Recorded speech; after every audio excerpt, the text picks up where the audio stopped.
आता संभाजीनगरमधून एक मोठी बातमी समोर येते। संभाजीनगरमधल्या पैठणमध्ये शेतकरी आक्रमक झाले। भाजीपाल्याला अजिबात भाव नसल्यामुळे शेतकऱ्यांनी आक्रमक होत भाजीपाला रस्त्यावर फेकून दिलाय।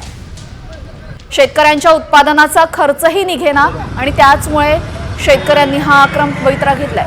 पाचोडमध्ये शेतकऱ्यांनी भाजीपाला अक्षरशः रस्त्यावर फेकून दिलेला आहे। छत्रपती संभाजीनगर जिल्ह्यातील पैठण तालुक्यामध्ये मोठ्या प्रमाणात भाजीपाला आणि फळभाज्यांचं उत्पादन घेतलं जातं। हिवाळ्यामध्ये भाजीपाल्यांची आवक वाढत असल्यामुळे भाव कमी होत आहेत आणि याचमुळे शेतकऱ्यांचा उत्पादन खर्चही निघत नाहीये आणि त्याचमुळे आज पाचोडच्या भाजी मार्केटमध्ये भाजीपाला योग्य भावात विकत नसल्यामुळे शेतकऱ्यांना तो रस्त्यावर टाकण्याची वेळ आली आहे।